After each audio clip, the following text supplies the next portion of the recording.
il m'a dit qu'il voulait avoir une idée sur le parler en langue. Alors il m'a dit, frère, est-ce que le parler en langue qu'on trouve dans les églises, au sein des temples, est-ce que c'est le parler en langue recommandé par le Christ? Alors, je n'ai pas le monopole de la connaissance et je ne veux même pas l'avoir. Parce qu'on connaîtra en partie, on prophétisera en partie.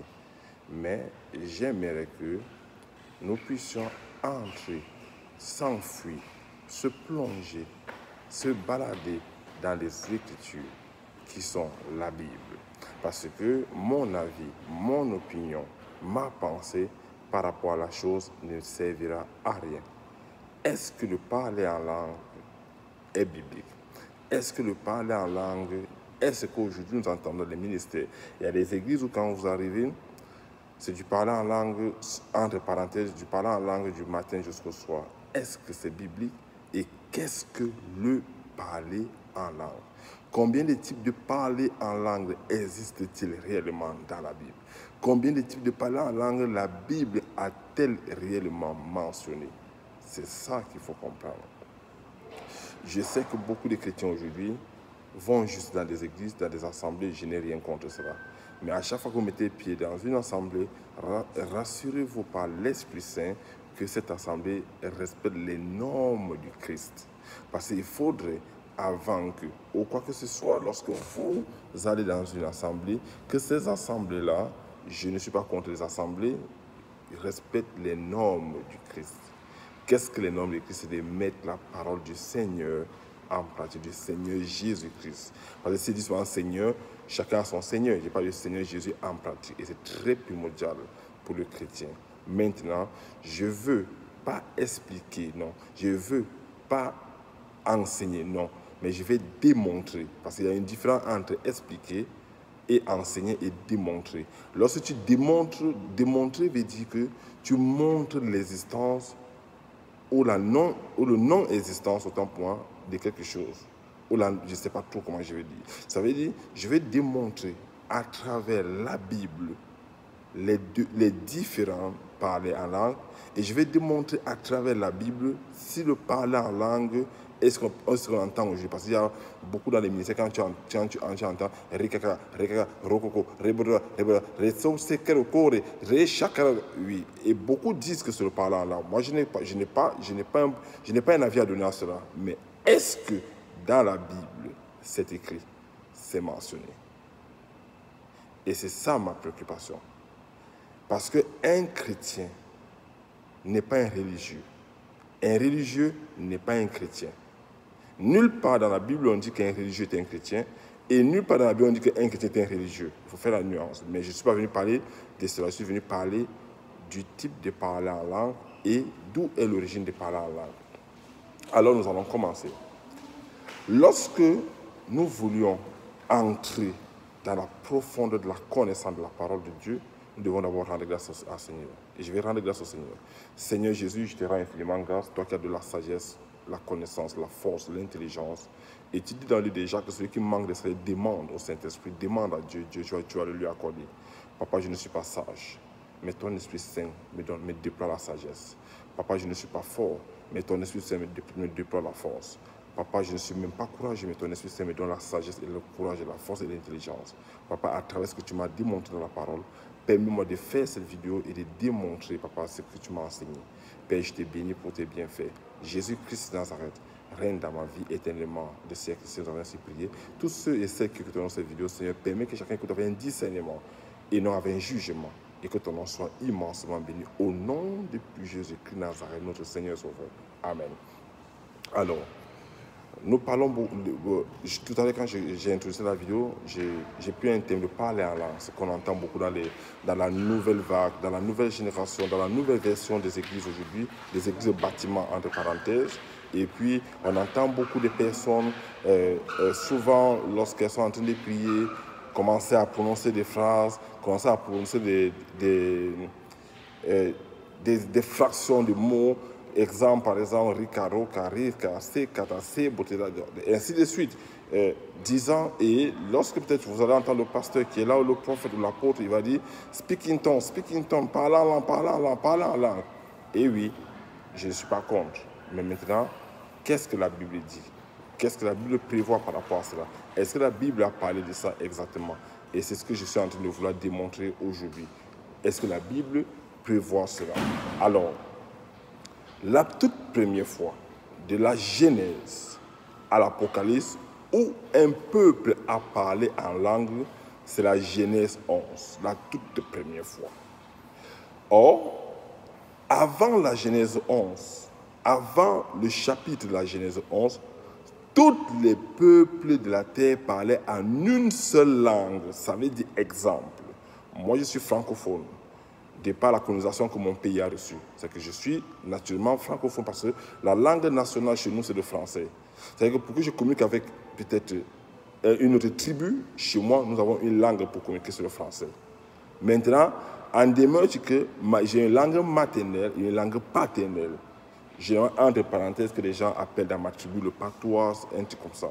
Bon, maintenant, c'est que quand j'arrive dans ma tribu, je parle en dialecte. Quand j'arrive dans ma tribu, je parle en dialecte. Je parle le dialecte de mon papa ou le dialecte de ma maman. Mais lorsque j'arrive au centre-ville, automatiquement, je parle la langue française ou la langue anglaise. Ainsi de suite de temps pour moi. Il y a autant de pays. Il y a plus de 158 ou 200 pays dans le monde entier. Chaque pays a une langue nationale, a des tribus. Par exemple, quand tu es, par exemple, je vais prendre... quand tu es par exemple au Japon, par exemple. Au Japon, ils ont le japonais, exemple, et ils ont l'anglais. En Corée, ils ont le coréen, ils ont ainsi de suite. Il y en a autant d'exemples, je ne suis pas venu par exemple. Bon, maintenant, qu'est-ce que le parler en langue, selon la Bible? Alors, avant la Genèse 11, toutes les tribus de la terre avaient une seule langue. Et tout le monde parlait de la même langue. Alors, qu'est-ce qui s'est passé à la Genèse 11? C'est là où les langues sont nées. Parce qu'il faut aller toujours à l'origine. Je vois beaucoup de pasteurs, beaucoup de prophètes, beaucoup d'apôtres, beaucoup des hommes de Dieu qui prennent des bouts de versets pour enseigner quelque chose qui a une origine.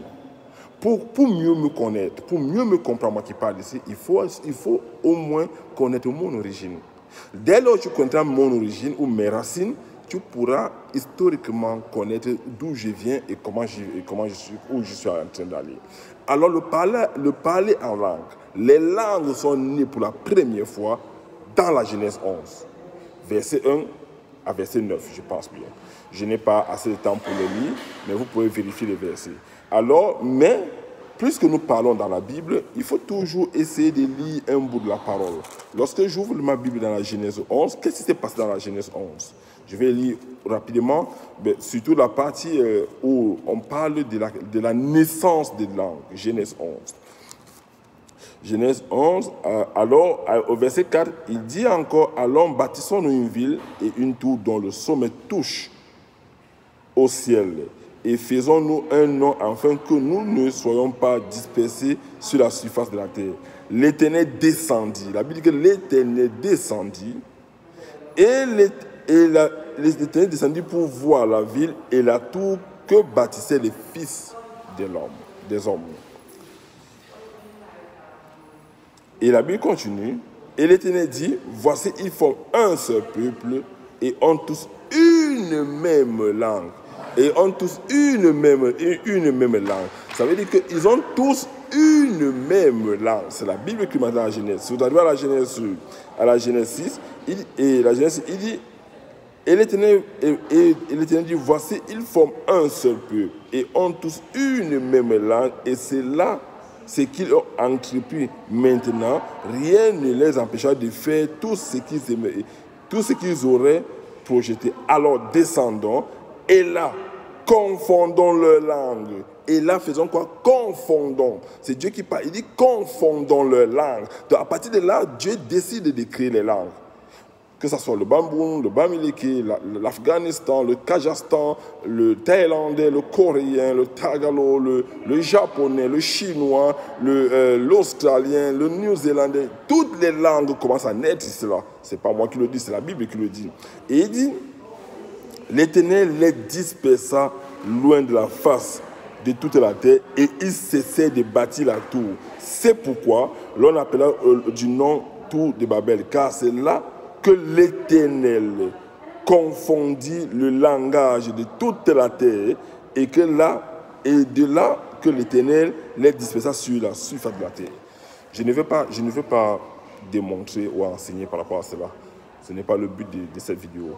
C'est qu'à partir de la Genèse 11, versets 1 à 9, on démontre l'historique, on démontre la capacité, on démontre ce que les hommes voulaient faire quand ils parlaient une langue. Et aujourd'hui, la même hypothèse est d'actualité. Quand je ne vais pas entrer en politique, quand on parle de G8, G20, c'est quoi? Aujourd'hui, ils parlent une seule langue. Aujourd'hui, le monde est en train de revenir à l'heure de la tour de Babel.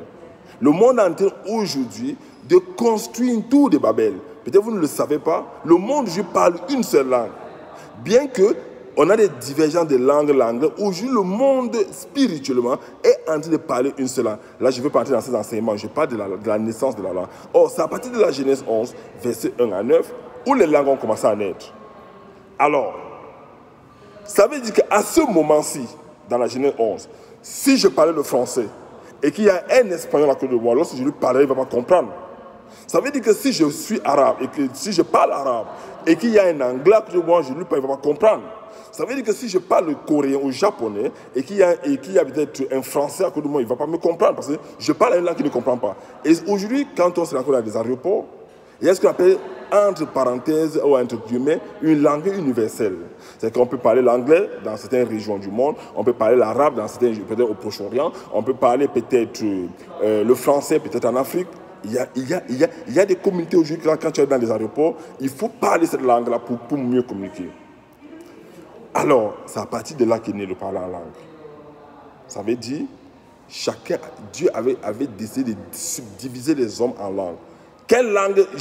La Bible ne précise pas exactement quelle langue il y avait. La Bible ne dit pas qu'il y avait le mandarin, le swahili, le thaïlandais. La Bible ne précise pas, mais la Bible dit qu'ils se sont conformés, ils ne s'entendaient plus.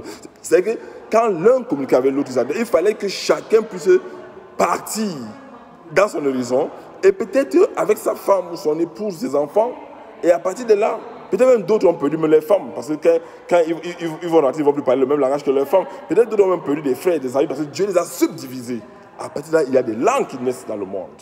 Ça, c'est l'origine de la langue. Allons-y dans la Bible, toujours dans la Bible, parce qu'il faut toujours, un chrétien doit s'expliquer à travers la Bible. Alors, après cette histoire de langue, les peuples ont commencé à s'écrier, les nations ont commencé à s'écrier, les gens qui parlaient le swahili, les gens qui parlaient le Kazakhstan, chacun est parti de son coin. Chacun est parti dans son coin et formé une tribu, une nation en fonction de là où il se trouvait. Il a commencé à procréer, à enseigner à ses enfants comment parler sa langue, peut-être même sans savoir s'il faut l'écrire ou pas, mais moi je ne veux pas entrer dans ces détails-là. Alors, depuis la Genèse 11, il y a eu une multitude de langues. Les peuples s'entendaient, les peuples communiquaient, peut-être avec des signes, peut-être avec des bois, avec des manuscrits. Je ne sais pas trop comment ils communiquaient à cette époque, je n'étais pas là. Moi, je suis né à l'époque récente. Alors, ils ont fait le commerce triangulaire, le commerce, les peuples échangeaient des objets, etc. Peut-être ils avaient le moyen de communiquer. Mais là, la Bible déclare qu'il y a eu plusieurs langues qui étaient créées. Bon, maintenant, nous allons aller dans Actes des apôtres, l'effusion du Saint-Esprit. Je vais vous rappeler qu'à l'époque où Dieu frappe la Babylone antique, le Saint-Esprit existe, lui il est éternel, mais le Saint-Esprit ne se manifeste pas encore sur la terre. Ce n'est pas encore l'heure du Saint-Esprit, c'est l'heure de Dieu le Père. Bon, maintenant, alors il savait que Dieu le Père a fini sa mission, il a passé le mandat à Christ, Christ est venu nous sauver, nous racheter, Christ a fini sa mission. Maintenant, Christ s'en va. Christ trouve que, peut-être il faut que je comprenne qu'il faut que je laisse la prochaine mission au Saint-Esprit. Et à ce moment-là, le Saint-Esprit doit faire son travail. Écoutez bien la parole de Dieu. Écoutez bien, parce que moi, je vais lire en langue française, qui est une langue que je maîtrise. En passant, j'ai quand même une excellence en langue française. Je vais aller tout doucement avec Actes des apôtres 2. On avait commencé avec Genèse 11, verset 1 à 9, pour voir l'origine de langue. Maintenant, on va à Actes des apôtres 2. Avant de commencer à parler il faut d'abord savoir, pour les chrétiens qui font le suivisme sans écouter, sans étudier la parole, sans lire la parole, qui laissent les pasteurs, les apôtres, les prophètes, les diacres, que ce soit lire la Bible pour eux, vous êtes dans l'erreur. Parce que c'est ça qu'on vous amène dans les incantations, c'est ça qu'on vous amène dans des choses horribles, et vous dites non, on parle la langue. Écoutez bien, Genèse 2. Pardon, écoutez bien, la Genèse 11, autant pour moi, ce n'est pas Genèse 2, c'est Genèse 11, versets 1 à 9. Et maintenant, on va parler dans les Actes des Apôtres 2, chapitre 2. Je vais me prendre le plaisir de lire tous les versets. Vous allez souffrir de m'écouter. Le jour de la Pentecôte n'est pas une religion. La Pentecôte n'est pas un mouvement. Le jour de la Pentecôte, c'était une fête juive qui n'a rien à voir avec le pentecôtisme, comme j'entends parler, que je suis pentecôtiste, je suis adventiste. Là, c'est pour vous là-bas sur la terre. Jésus ne gère pas ça. Le jour de la Pentecôte, ils étaient tous ensemble. Il faut prendre la connotation de la conjugaison des verbes, de qui parle l'auteur, de qui parle le narrateur et à qui s'adresse le narrateur. Le narrateur s'adresse à qui? Parce qu'il faut faire la syntaxe et de la chose. Il faut bien écouter. Il dit, le jour de la Pentecôte, ils étaient tous ensemble dans le même lieu. Tout à coup, il vint du ciel un bruit comme celui d'un vent intempétueux. Il remplit toute la maison où ils étaient assis. Les qui étaient assis? Les apôtres uniquement. Bon, je ne vais pas entrer dans les détails. Est-ce qu'il y avait les femmes? Est-ce qu'il y avait les hommes? Je parle des apôtres tout court. Ils étaient dans une même salle. Verset 3. Écoutez bien le français. Et pour ceux qui ont la version anglaise, allez lire en anglais et vérifier la conjugaison, l'orthographe, les articles qu'on utilise pour parler. Parce que l'écrivain n'est pas stupide. Des langues, écoutez bien, il dit au verset 3, des langues semblables à des langues de feu. Des langues semblables à des langues de feu. Écoutez bien, leur apparu. Donc, c'est-à-dire que les langues qui ont apparu aux apôtres, ils les ont vues. Ils les ont visualisées. Leur apparu, donc ils ont vu des langues. Et c'était comme les trucs du comment vous appelez ça, les trucs du piano, un truc comme ça, qui apparaissaient, ils voyaient. Je ne peux pas dire que les langues ont apparu, peut-être sous forme du feu. Donc, c'est-à-dire que comme le feu qu'on prépare à la cuisine, les langues ont apparu. Donc, ils ont vu, c'était visible. Maintenant, séparés les unes des autres et se posaient sur eux. Tac. Quand on voit dans certains films, ça se posait sur eux. Écoutez bien le verset 4. Et ils furent tous remplis du Saint-Esprit. On n'a pas dit on n'a pas dit qu'ils commençaient à parler, non. Ils ont d'abord été remplis du Saint-Esprit. Pardon. Ils étaient d'abord remplis du Saint-Esprit. Ils n'ont pas été remplis des langues. Les langues sont mais ils étaient remplis du Saint-Esprit. Les langues de Félix, c'était l'image du Saint-Esprit. Ils étaient d'abord remplis du Saint-Esprit. Écoutez. Et, c'est le plus important, ça commence à venir. Et il s'est mis à parler en d'autres langues. Ça veut dire qu'il s'est mis à parler, parce que c'était les Juifs.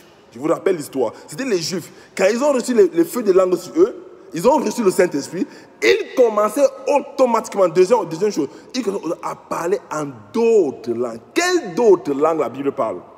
Est-ce que c'est le rikakakarebokere, resokra, sikaraka? Est-ce que c'est ça? Non. Ce n'est pas ça. Ils commençaient à parler en d'autres langues. Il y avait d'autres langues, hormis le juif, puisqu'il y avait l'araménien, il y avait le grec, il y avait l'italien, ils parlaient en d'autres langues. On va voir la suite. C'est là la pertinence du parler en langue. Faites très attention. J'entends beaucoup des enseignements, parce que là n'est pas important. Il commençait à parler en d'autres langues. Bon, autant pour moi, il s'est mis à parler en d'autres langues, selon que l'Esprit leur donnait de s'exprimer. De s'exprimer. Et s'exprimer veut dire quoi en français? C'est-à-dire que lorsque je parle, je me fais comprendre. C'est-à-dire que j'exprime, de s'exprimer. Donc je me fais comprendre par l'interlocuteur qui est devant moi. Or, écoutez bien le français, verset 5. Or, C'est que le Saint-Esprit, le feu du Saint-Esprit est descendu sur eux. C'est que les langues du feu sont collées sur eux. Ils ont reçu de le Saint-Esprit. 3, ils ont commencé à se faire en d'autres langues. Oh, la Bible dit que oh. Ça veut dire quoi? La Bible te met dans une situation où tu vas comprendre. Il dit oh. Il y avait en ce jour à Jérusalem l'occasion. C'est que le pays, la ville où ils étaient, où ils ont reçu le baptême du feu, où ils ont reçu le Saint-Esprit, où ils ont commencé à parler en d'autres langues, il y avait en ce jour-là à Jérusalem des Juifs. Donc, ça veut dire le Juif, homme pieux, homme qui ont la crainte de Dieu, de toutes les nations qui sont sous le soleil. Je m'arrête là. De toutes les nations qui sont sous le soleil.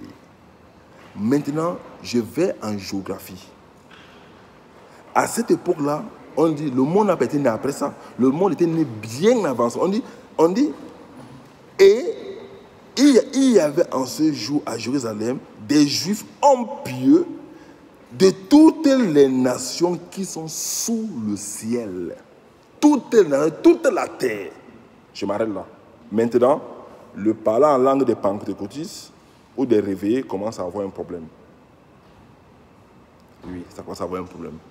Parce que là, il y avait tout le... Ça veut dire, je vais juste pour ironiser la chose, il y avait d'abord, dans mon pays, il y a plusieurs tribus et plusieurs dialectes. Il y avait tous ces gens là-bas. Il y avait les Français, les Anglais, les Chinois, il y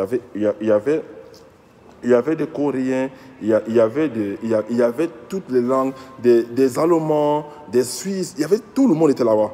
Ce n'est pas moi qui le dis, la Bible va le démontrer. La Bible va démontrer clairement.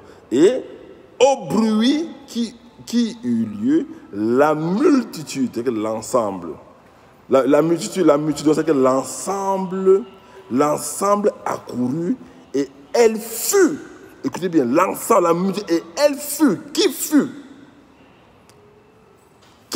c'est la multitude. Dans cette multitude-là, on va nous dire ce qu'il y avait dans cette multitude-là. Moi, je ne connais pas. Je vais lire la parole.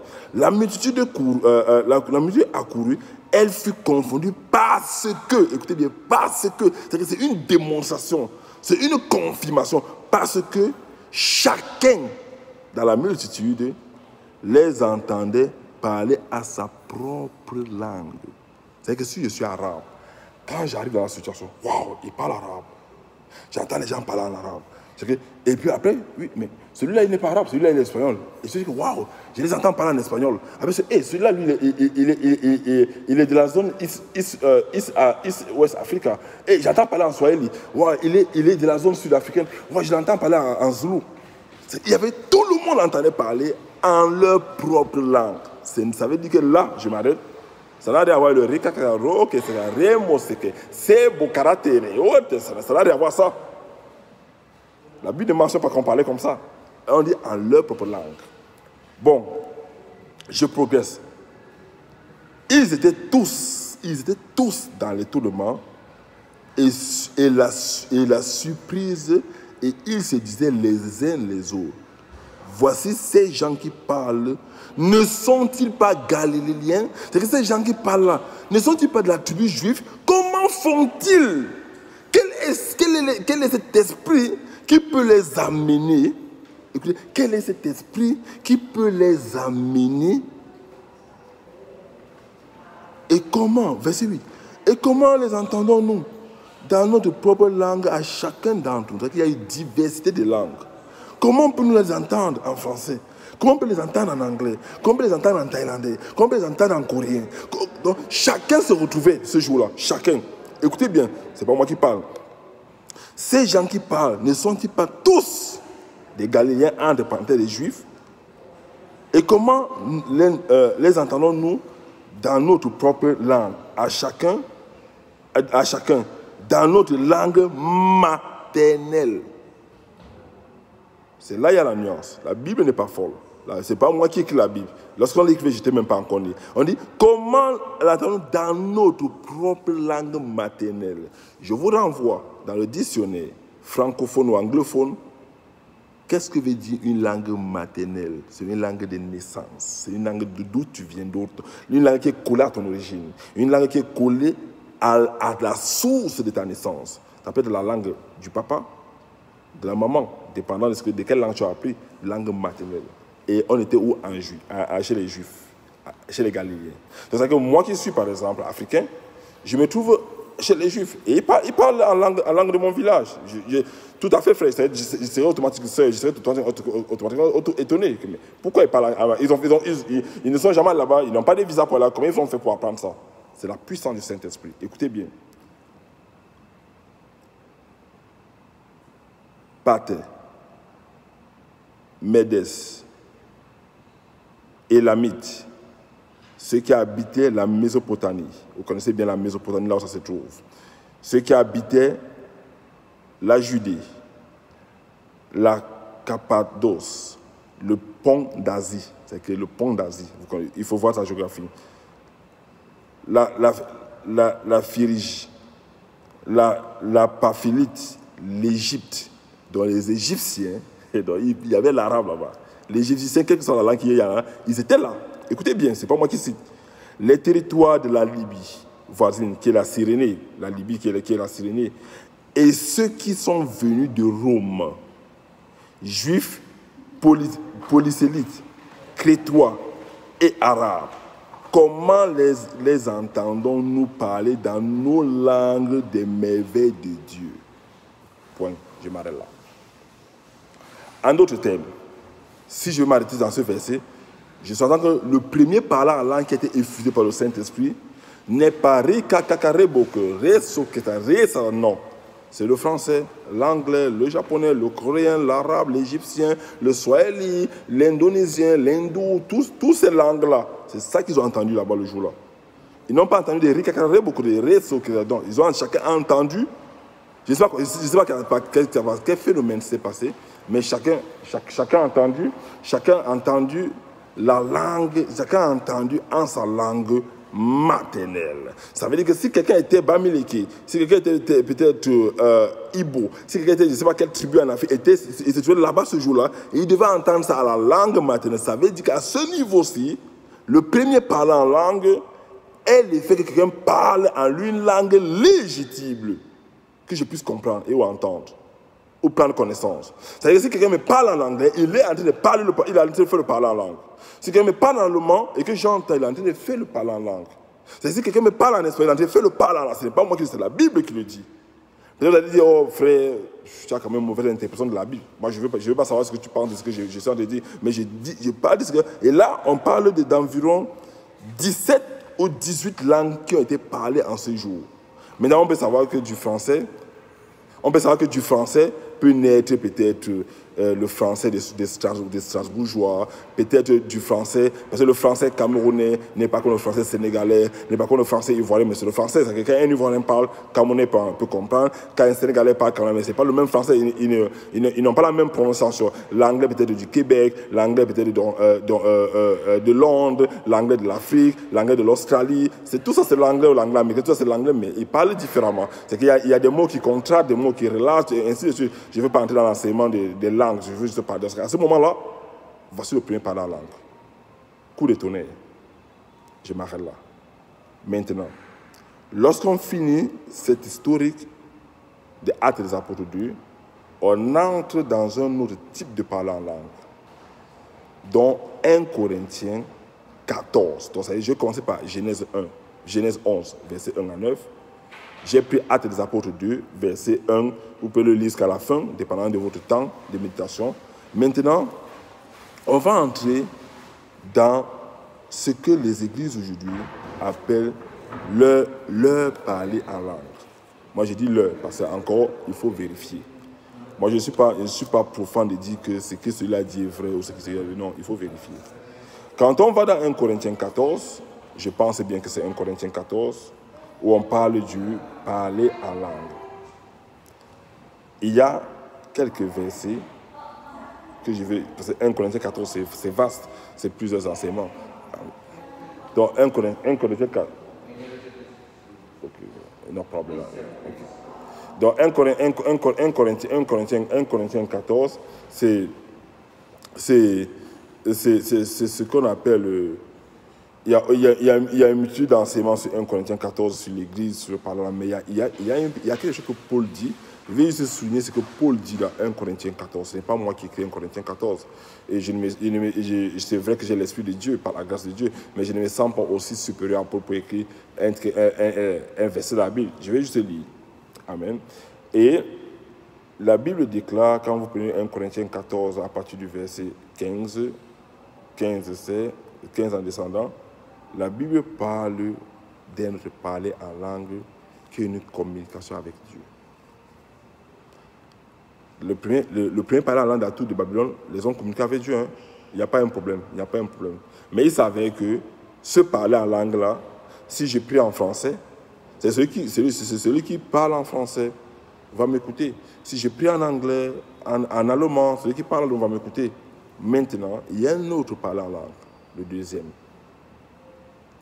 J'ai manqué des pasteurs, j'entends des pasteurs pentecôtistes, des pasteurs animés d'un esprit, je sais de quoi, disent que c'est la ligne rouge de Dieu.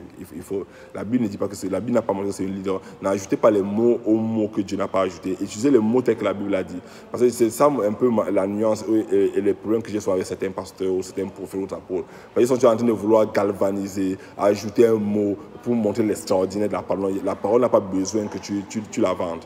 C'est que l'erreur que vous faites de vos serviteurs de Dieu, vous les appelez, vous encore les chrétiens, encore je suis chrétien, je n'ai pas parlé, c'est que vous voulez toujours montrer aux gens que il y a un verset qui est exceptionnel, il y a un truc qui est excellent. Non, tout ça c'est la même chose. Donc il n'y a pas d'excellence. L'excellence c'est dans la parole de Dieu. L'excellence c'est Dieu. C'est pas la manière dont tu expliques une excellence. Donc c'est la même. Alors écoutez bien ce que la Bible dit. Je vais même prendre le plaisir de lire ce passage. L'apôtre Paul, ici, là, dans ce verset, parle et est en train de démontrer le parler en langue, dans le sens où il nous interpelle dans l'Église. Parce que l'apôtre Paul se trouvait un jour que, dans la maison de Corinthe, il y avait tous les désordres. Chacun disait ce qu'il voulait.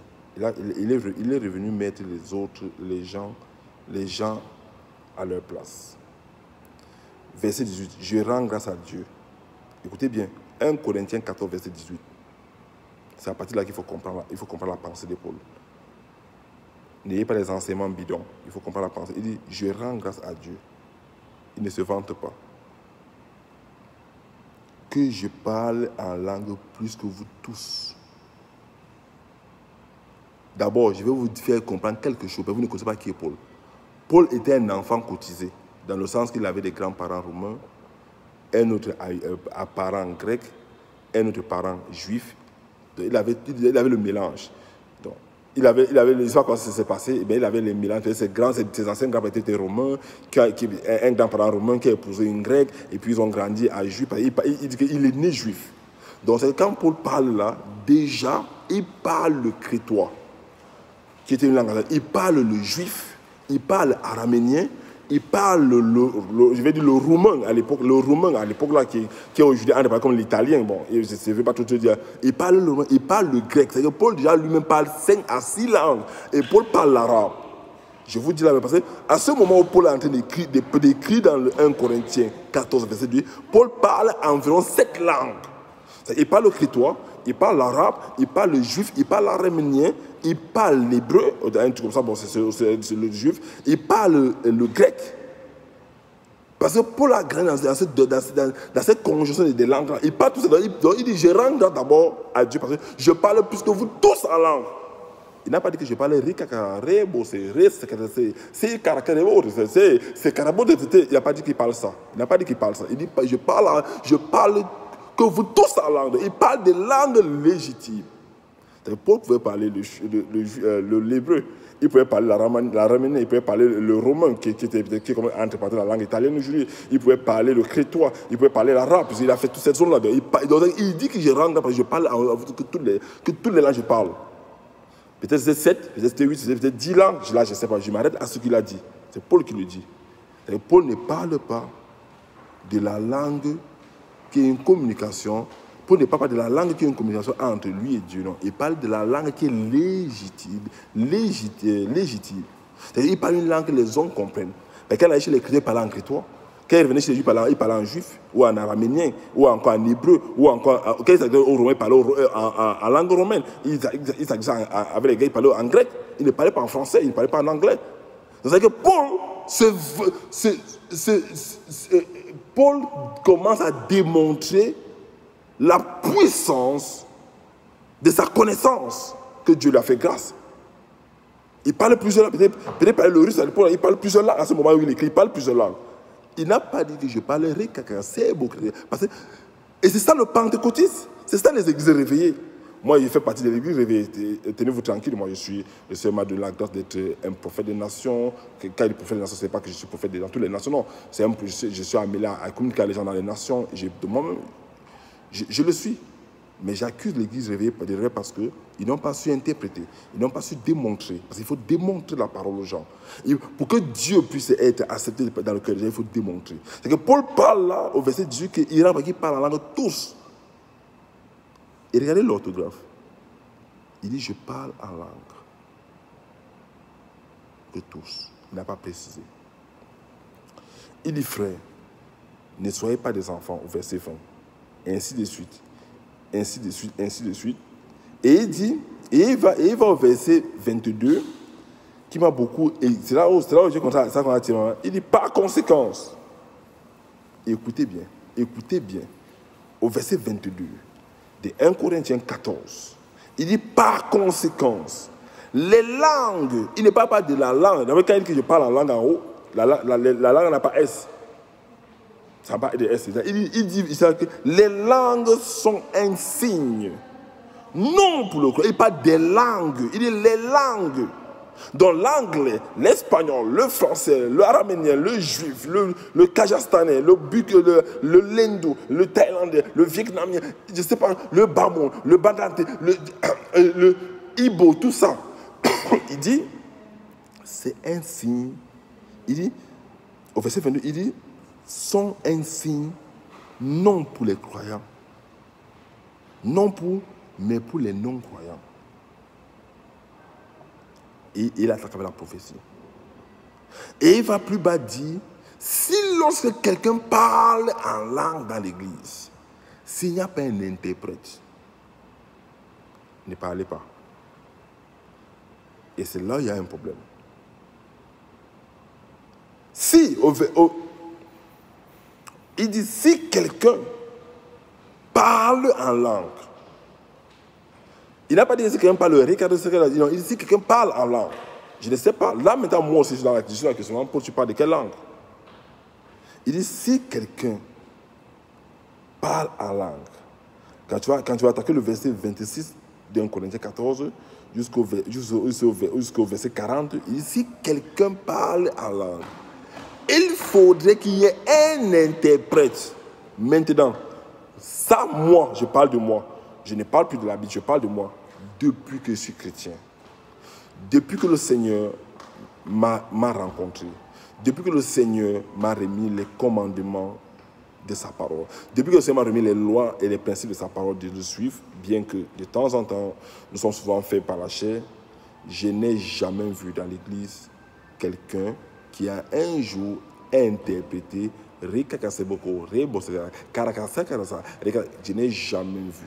Peut-être il y en a eu, je parle de mon expérience. Et je ne veux pas citer le nombre d'années dont je suis dans la foi chrétienne. Parce que moi, je suis né musulman, je suis né dans une famille musulmane. J'ai gagné dans une famille musulmane, le Seigneur me rencontre et puis il me fait changer de direction. Parce que moi, je parle aussi arabe, je parle le russe, je parle le thaïlandais, je parle le français, je parle l'anglais, je parle le swahili, je parle la langue maternelle. Chez moi, il y en a 2 langues, je parle la langue maternelle. Je lis l'arabe. C'est pour dire que quand on parle de connaissance de la langue, j'en parle. Et actuellement, ils sont en train d'étudier le portugais et l'espagnol. C'est-à-dire que je suis aussi en train d'essayer d'étudier les langues. Paul dit, s'il n'y a personne à l'église qui peut interpréter, ne parlez pas en langue. De quelle langue Paul parle? C'est une langue, à ce moment, qui ne peut pas être éligible pour un homme. En d'autres termes, qu'est-ce que j'ai dit? Si le parler en langue à la nuance que les apôtres ont parlé. Jusqu'à présent, Paul ne dit pas que le parler en langue des apôtres, des Actes des apôtres 2, n'est plus d'actualité. Hein. Paul ne dit pas ça, parce qu'il faut bien écouter Paul. Paul a dit, je rends grâce à Dieu que je parle en langue plus que vous tous. Il n'a pas posé quelle langue il parle. Mais moi, je sais, parce que j'ai étudié qui est Paul, j'ai étudié l'apôtre Paul. Je sais qu'il parlait plus de 7 langues à cette époque-là. Maintenant, Paul ne mentionne pas que la langue que Pierre a reçue, les autres apôtres, là, les 11, la langue qu'ils ont reçue là, le crétois et comme ça, c'est pas le parler en langue. Paul ne mentionne. Il dit que si quelqu'un parle en langue, c'est que je peux être en train de prêcher. Et il y en a eu un, je sais le cas, je peux être en train de prêcher. C'est-à-dire qu'il commence à dire certains mots, mais j'entends qu'il y a dans la salle, par exemple, peut-être, maintenant que je crois à prêcher, et l'Esprit de Dieu m'amène à parler en japonais. Si je suis dans une communauté française et que je parle en japonais le jour-là, pour eux c'est un scandale, parce que personne ne comprend. Il y aura peut-être un japonais qui est dans ce lieu-là qui va comprendre. Et maintenant je suis dans une communauté francophone, par exemple, et je commence à parler en swahili. Pour que les gens comprennent ce que je suis en train de dire, il faut qu'il y ait quelqu'un qui va traduire ce swahili-là en français. Alors, Paul parle de traduction. S'il n'y a pas quelqu'un qui va interpréter, ne parlez pas, mieux tu prophétises. Aussi, maintenant, d'où est né le Rikakaseka, Reboseka, Rosoka? Moi, je ne sais pas. Je ne peux pas dire là où c'est né. Je n'ai jamais voulu savoir parce que ça ne m'intéresse pas. Mais moi, je sais que ça peut être des incantations, frère, et le discernement. Le parler en langue, oui. Il y a un type de parler en langue il y a que le Saint-Esprit qui peut expliquer ça entre l'homme et Dieu. Mais à ce que l'Église commence à chanter chaque fois que non, le pasteur vient, speak in tongue, rekaka sebote, serekarata, remo saketa, siriska sakarade botiste, sereboke. Ça, moi qui vous parle, ce sont des incantations. Parce que quand une église commence à parler en langue, s'il n'y a pas quelqu'un pour interpréter, ne parlez pas. Ce n'est pas moi qui le dis. Je ne suis pas l'apôtre Paul. Je n'ai même pas sa sagesse. Bon, oui, via le Saint-Esprit, on a le même Saint-Esprit. Mais écoutez, s'il y a quelqu'un qui a parlé comme ça, près de vous, dit frère, arrête. Parle en français, parle en anglais, parle en espagnol, ou en tout ce que tu te calmes. Alors Paul dit, il est mieux de parler en langue. Quand tu parles en langue, tu t'édifies seul. Si je me mets à parler à mon dialecte maternel là maintenant, il faudrait que quelqu'un sur ma vidéo qui parle mon dialecte, il s'est édifié. Mais si je me mets à parler à mon dialecte maternel, même maintenant comme je parle en français, l'espagnol qui va vouloir m'écouter va dire, mais celui-là il dit quoi? Qu'est-ce qu'il peut dire? S'il n'a pas appris le français, il ne va pas écouter, donc je ne peux pas l'édifier. Lorsque je fais une vidéo en français, je ne peux pas édifier un anglophone. Je ne peux pas édifier un allemand. Je ne peux pas édifier un espagnol. Je ne peux pas édifier un coréen ou un japonais parce que je parle en français. Je ne peux qu'édifier tous ceux qui sont dans la zone francophone et les français. Or, ce que je dis est édifiant. Mais est édifiant pour les gens qui parlent la langue française. Maintenant, pour que le japonais, le coréen, le thaïlandais, le vietnamien, l'autrichien, l'allemand soient édifiés, il faut que ça puisse être interprété en sa langue maternelle. Maintenant, j'entends passer que le parler en langue, là, c'est la ligne rouge. Je suis d'accord. Moi, je ne dis jamais non à ce que les gens proposent. J'écoute tout le monde. Or, cette ligne rouge-là, pourquoi jusqu'à présent, je dis jusqu'à présent, je n'ai pas rencontré tous les hommes de Dieu du cœur du monde, non, jusqu'à présent, j'en ai fait autant d'églises dans autant de pays, je n'ai jamais entendu quelqu'un interpréter le parler en langue de son frère chrétien, ou encore de son frère, parce que quand on dirait que je ne suis pas chrétien, non, je n'ai jamais entendu, en tant qu'un serviteur de Dieu, un chrétien ou une chrétienne commencer à faire le chantage, le tapage, comme ils appellent le type de parler en langue là, et quand un frère dit, le Seigneur est en train de dire ceci. Mais il peut avoir, dans les ministères, je ne sais pas, je n'ai pas encore lu les témoignages, dans les ministères où une soeur ou un frère parle en une langue étrange, et qu'il y a un frère qui comprend, qui le traduit, une soeur, oui, et il peut avoir, si c'est juste, mais je vous rappelle que, même si je l'entends, je vais interroger le Saint-Esprit. Parce que le baromètre de la foi chrétienne, ce n'est pas la Bible. C'est le Saint-Esprit qui nous éclaircit dans la Bible. Je peux lire la Bible. Satan lit la Bible. Les sataniques, les homosexuels, les athées, les camis, tous ces gens, ils lisent la Bible. Quand ils viennent vous poser des questions, c'est parce qu'ils ont lu la Bible, ils n'ont pas compris. Quand vous êtes un kamite, par exemple, quand vous êtes un musulman, quand vous êtes un bouddhiste, un rosicrucien, vient vous poser la question selon la Bible, qu'il a lu la Bible. Mais quelle est la différence entre ce qu'il a lu la Bible et qui n'a pas été impacté, et toi qui as été impacté sur le Saint-Esprit? Le Saint-Esprit est la seule dimension suprême pour comprendre les Écritures de Dieu. Même temps, si quelqu'un parle à une langue et qu'il n'y a personne pour dire, la Bible dit dans 1 Corinthiens 15, c'est pas moi qui... 1 Corinthiens 14, autant pour moi, je fais confusion. 1 Corinthiens 14 du verset 1 au verset 40, que s'il n'y a personne pour interpréter, que la personne se taise. Je peux être en train de prier. L'Esprit de Dieu me prend, je vais parler à mon dialecte du village. Si je suis dans un ministère, peut-être à Londres, personne ne va m'écouter. Je serai un barbare pour eux. Ils vont dire, wow, le pasteur là ou le frère, il parle quelle langue ça? Mais pour eux, je serai en train de parler en langue. Et c'est vrai que je suis en train de parler en langue, mais ils ne comprennent pas. S'il n'y a pas peut-être un monsieur ou un mec ou un frère de mon village ou une soeur de mon village pour interpréter ce que je suis en train de dire, ils ne vont pas comprendre. Ils ne seront jamais édifiés. Même s'ils voient la vidéo, il faut qu'ils aillent dans mon village, dans mon département, mettre cette vidéo, peut-être sur un écran, j'ai dit, frère, venez nous traduire ce que le gars s'est dit. Nous, on ne comprend pas, nous, on veut être édifiés par cela. Si quelqu'un tombe sur cette vidéo et que c'est un anglophone, pour qu'il comprenne, il faut qu'il y ait un traducteur, un interprète pour qu'il comprenne ce que je suis en train de dire. Et c'est ça où beaucoup de chrétiens sont trompés. Et beaucoup, dans leur vie chrétienne, sont en train de servir Satan paisiblement, avec des incantations.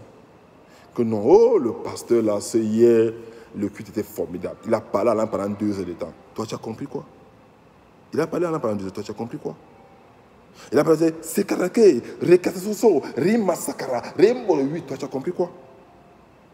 Oui, il a fait 2 heures de culte, il parle à la langue. Toi, tu as compris quoi? Paul dit ici là que il peut parler à la langue toute une journée. Mais est-ce que ça va vous édifier? Non. Et il dit, si quelqu'un vient, si un non-chrétien vient là, il va te prendre pour un fou. Il va te prendre pour un qui a perdu l'essence. Et c'est vrai. Mais par contre, là où j'exerce le prophétique, ça veut dire par contre, si on commence à prophétiser la vie des gens, Dieu me montre ta vie. J'ai dit, bon frère, ma soeur, Dieu me montre tel. Bon, pas de prophétie où dire que j'ai vu ta grand-mère qui va te tuer. Là, c'est forcément une prophétie. Non. Dieu dit, mon frère, Dieu me montre tel dans ta vie. Dieu veut que tu fasses tel. Dieu te recommande telle chose. Là, je vais prophétiser. C'est plus enrichissant que celui qui parle en langue. C'est Paul qui le dit dans 1 Corinthiens 14. Alors, à ce moment-là, le question commence à venir. Quel est le type de parler en langue? Est-ce que le français est un parlant en langue? Est-ce que oui? Vous dites qu'il y a une ligne entre parenthèses, parce que la Bible n'a pas mentionné, c'est une ligne rouge de communication entre Dieu, oui. Le parlant en langue empêche, le deuxième type de parler en langue empêche n'importe qui d'écouter. Mais d'où avez-vous pris où